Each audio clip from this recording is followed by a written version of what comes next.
exchanging wedding vows with his soulmate Charlie Gilbert, Countryfile favorite Adam Henson wept uncontrollably.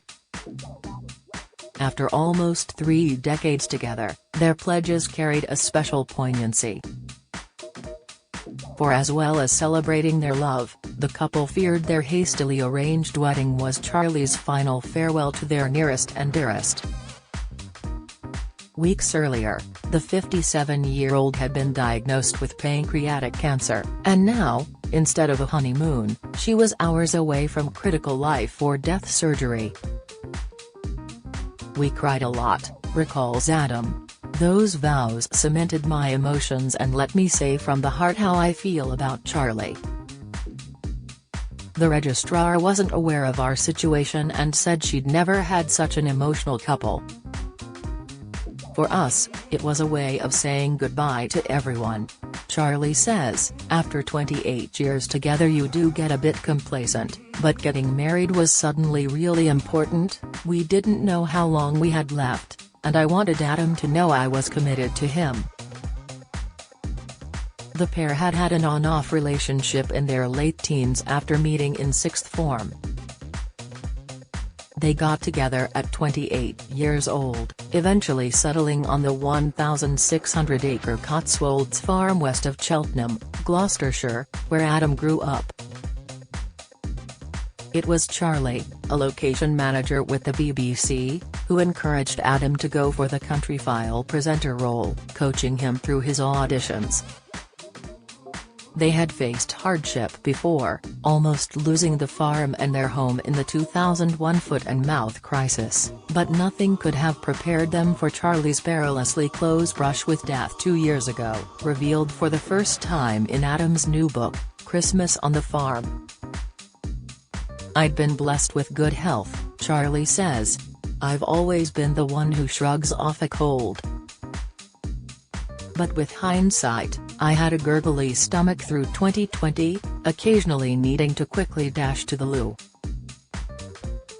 I just thought I'd maybe developed some food intolerances."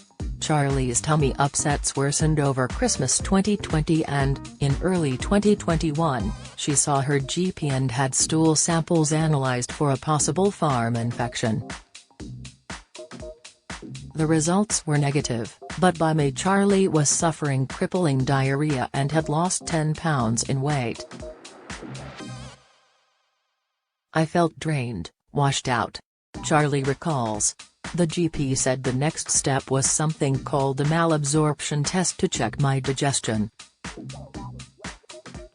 It revealed Charlie wasn't producing enough enzymes to process her food and GP diagnosed an insufficient pancreas, treatable with diet changes paired with a medication called Creon. But Charlie says, "I'd sneakily Googled my symptoms and found they could indicate pancreatic cancer. I mentioned it to the GP and she recommended a scan. Waiting for it at the hospital I was overcome with absolute dread. I knew something awful was wrong with me." However, in the following weeks, Charlie's symptoms stabilized as her body adjusted to taking Creon tablets with every meal. She got stuck into work, kept a busy social life and would walk miles with the family's pet dogs. 5 weeks passed and you assume no news is good news, 57-year-old Adam explains. "You think if it's serious, if it's cancer, they'll ring you in a week. But this was post-COVID and they probably had a pile of results to work through." With Adam away filming in Scotland, Charlie was home alone in August 2021 when her GP called with devastating news. "It was both barrels," Charlie remembers. "The scan showed a 4.5 centimeter tumor on my pancreas, in a really tricky position. We knew people who died of pancreatic cancer and I absolutely felt this was going to be the end of my life." Unaware of the drama unfolding back at the farm, Adam called Charlie before his flight home, and was left feeling totally lost by news of the diagnosis. As a farmer, you're solving problems every day from the moment you wake up until you go to bed, he says. But I didn't have the skills or knowledge to fix this. I was terrified. It was emotionally overwhelming. All I could do was deal with the facts and be as supportive as possible. Days later, the shell-shocked couple had the diagnosis confirmed at Gloucester Royal Hospital. I felt physically sick, remembers Adam. Charlie says, our darkest fears were confirmed. Adam had to practically carry me down the corridor. My legs were like jelly. Pancreatic cancer kills over 9,500 people a year in the UK and often goes undetected until it is too late to treat effectively. But in Charlie's case, her oncologist offered the tiniest sliver of hope. Because it didn't look like the cancer had spread to other organs, he suspected it might be a more treatable but rarer neuroendocrine tumor. A urine test would tell for sure, but it would take 28 days for the results to come back. If not, Charlie was warned she was likely facing palliative care. Setting off for the drive home, Adam was still grappling with the crushing diagnosis when Charlie dropped another bombshell, but this time an unexpectedly happy one. Getting married had never been important to me, says Charlie. Having 2 children together was all the commitment Adam and I needed. But now it was the most important thing in the world. I needed this public show of unity, and I needed to bring us together before I died. It took no time for Adam to agree. I said yes, of course. He says. Whatever Charlie wanted, I was there for her.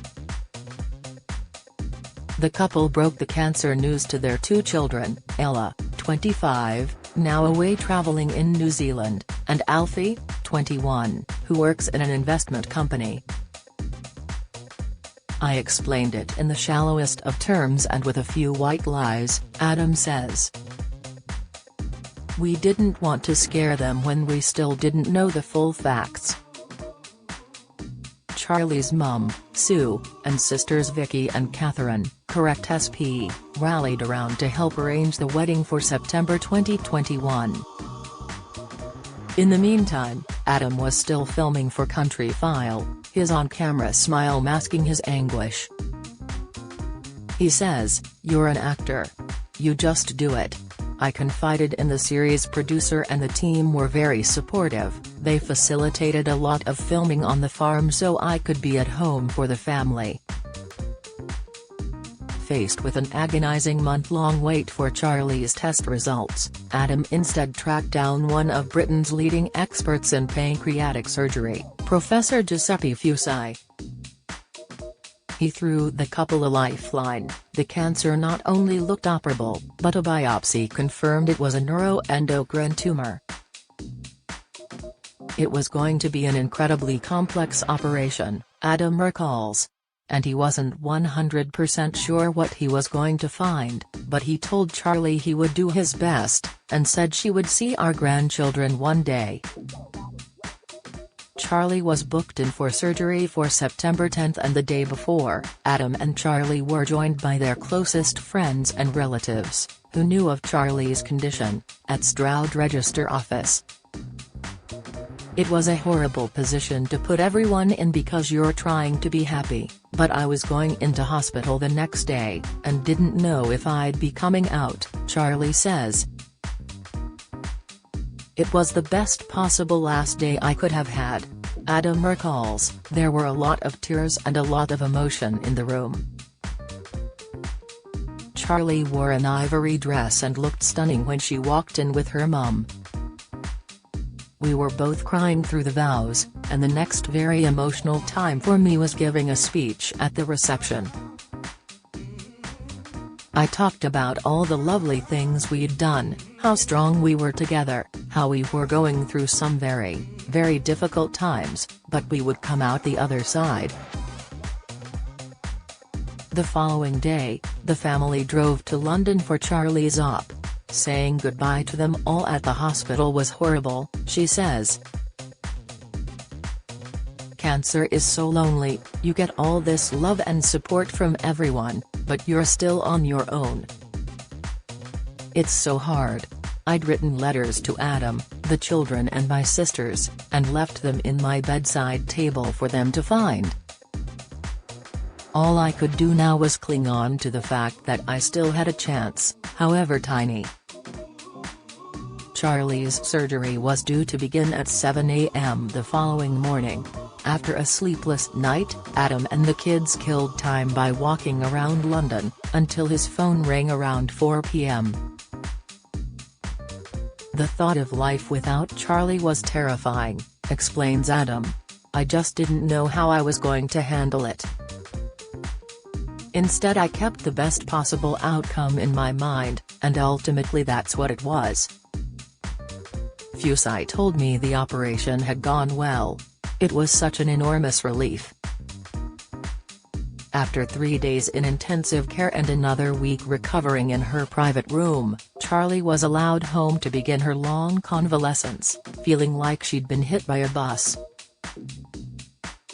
I'd been told to try and get moving to help my body heal, so I'd walk a little further each day, with help at first, says Charlie. I remember a couple of weeks in, I was walking on my own and it started raining. It was such a life-affirming, pivotal moment. I thought, oh my God, I'm alive. I have a future. 2 years later, Charlie is now back to work part-time and living from one 6-monthly scan to the next.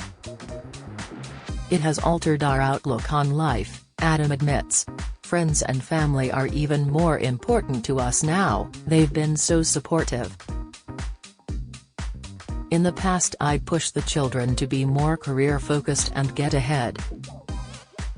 But now I'm just have a lovely time. Look after yourselves, but have a lovely time doing it, because you just don't know what's around the corner. Christmas on the Farm by Adam Henson is published by Sphere and out on October 26 in hardback, RRP £22. Symptoms of a silent killer. Symptoms of pancreatic cancer can vary from person to person. Not everyone will have all of them, and the disease often causes no symptoms at all in the early stages. Some common signs to look out for are, feeling sick, indigestion, tummy or back pain, changes to your stools, particularly pale, oily, floating poo, unexplained loss of weight or appetite, and jaundice, which causes yellow skin or eyes and itchy skin. Symptoms can be due to something else, but it's vital to get checked out if you're feeling unwell. Your GP or NHS 111 is the first port of call. Mention anything unusual, even if you don't think it's relevant. Go back and ask for tests if your symptoms don't improve, and keep a diary of them. For more information and support, visit pancreaticancer.org.uk. To buy a copy of the book visit Little Brown Titles. co.uk